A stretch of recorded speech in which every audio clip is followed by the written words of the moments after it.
नमस्कार, मैं हूं नीलू। तो गजा पर इसराइल ने जिस तरह से हमले किए उसका बदला अब हुती ने ले लिया है। हुती ने एक बड़ा हमला इसराइल के ऊपर किया है। गजा की बात की जाए तो करीब 400-450 लोग वहां पर इसराइल के हमले में मारे गए, लेकिन अब हुती इसका बदला ले रहा है। हुती पहले ही चिता चुका है, चाहे वो अमेरिका हो या इसराइल हो, वो लगातार ये कहता रहा है कि अगर गजा में स्थिति ठीक नहीं हुई तो उसके हमले जारी रहेंगे। इसी पर बातचीत करने के लिए मयंक मेरे साथ जुड़ गए हैं। मयंक, जिस तरह से गजा में इसराइल ने हमला किया, इतने सारे लोग मारे गए, रमजान का महीना है, पहले रसद रोकी गई और अब तो कह लीजिए कि सीज फायर तो बिल्कुल खत्म हो चुका है। ऐसे में अब हुती का ये बदला, आप किस तरफ से इस वॉर को आगे बढ़ता देख रहे हैं? देखिए, हुती की तरफ से दो हाइपरसोनिक मिसाइल्स जो हैं वो सेंट्रल और साउथ इसराइल के ऊपर फायर की गई कल, और बताया जा रहा है कि ये, जैसा कि आईडीएफ की तरफ से दावा किया गया है कि रात को सेंट्रल और साउथ नेगेव के इलाके में रात के वक्त अचानक सायरन बजने लगे। लोग जो हैं वो बंकर्स में चले गए। पूरे साउथ इसराइल में कल पैनिक का माहौल था। अच्छा। और हमले का जैसे ही हाइपरसोनिक मिसाइल्स फायर की गई, इसके बाद जो है अलार्म सिस्टम अलर्ट हो गया और उसके बाद एक बार फिर पूरे इसराइल में खल खौफ का माहौल था। और कहां मिसाइल गिरेगी, किसके ऊपर गिरेगी, किसी को कोई अंदाज नहीं था। हालांकि आईडीएफ की तरफ से यह दावा किया गया है कि दोनों मिसाइल को जो एरो डिफेंस सिस्टम है उसने नाकाम किया, लेकिन हुतियों का दावा है कि मिसाइल जो है वो सही ठिकाने पे गिरी है।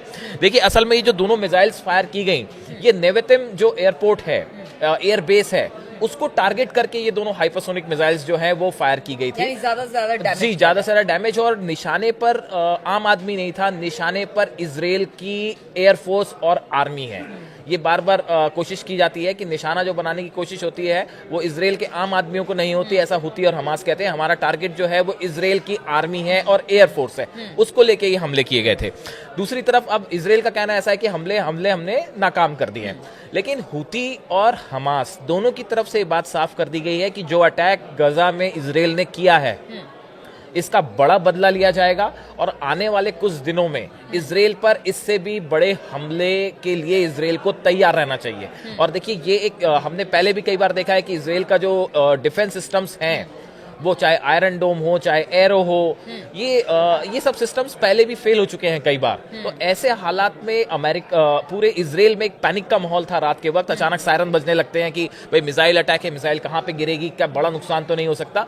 लेकिन उसके बाद देखिए, अब जैसे जैसे हालात, जो आपने कहा कि अब इसमें आगे क्या, देखिए हुतियों की तरफ से तो पहले ये कह दिया गया था कि भाई अगर किसी भी तरह का आप हमला करेंगे तो हम जवाब देंगे। अमेरिका एक तरफ हुतियों पर हमला कर रहा है, वहां पे जो लाल सागर में जो हुती की तरफ से जो है बताया जा रहा है कि 48 घंटे में 3 बार जो वॉरशिप्स हैं अमेरिका के, उन पे हमला किया गया, इंक्लूडिंग ट्रूमैन।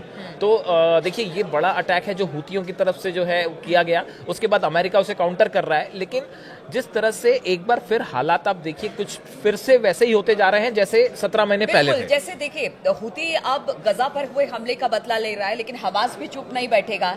इधर अगर ईरान की बात की जाए तो ईरान भी कहा यह जा रहा है कि वो भी हो सकता है कि अगर ये हमले तेज होते हैं इसराइल की तरफ से या अमेरिका इसमें इन्वॉल्व होता है तो फिर इसमें दखल ईरान का भी हो बिल्कुल सकता 100% होगा। देखिए, ये जो हमला इसराइल ने किया, सीज फायर तोड़ा, देखिए इसकी तैयारी पता चल रहा है कि 1 महीने पहले कर ली गई थी। अब आप देखिए ये कितना एक प्रकार का वो है कि एक तरफ तो नेतन्याहू और इसराइल जो है सीज फायर चल रहा है और आप अंदर ही अंदर एक बड़ी प्लानिंग कर रहे थे बड़े हमले की। ये बात अब साफ हो गई है। सोशल मीडिया में इंटरनेशनल एक्सपर्ट कह रहे हैं कि डबल स्टैंडर्ड जो था एक प्रकार का, कि आप ऊपर से तो सीज फायर दिखा रहे हैं, आप ये चाह रहे थे शायद कि बंधक पूरे रिहा हो जाएं, लेकिन अंदर ही अंदर जो है ये बड़े हमले की तैयारी 1 महीने पहले से इसराइल कर रहा था, जिसकी आशंका पहले से हमास को भी थी, जिसकी आशंका हुतियों को भी थी और जिसकी आशंका जो है ईरान को भी थी। ईरान भी इस बात के लिए तैयार था कि आज नहीं तो कल ये सीज फायर खत्म होना है। अब देखिए, इन हालात में कई चीजें हैं। पहली बात तो बंधकों का क्या होगा।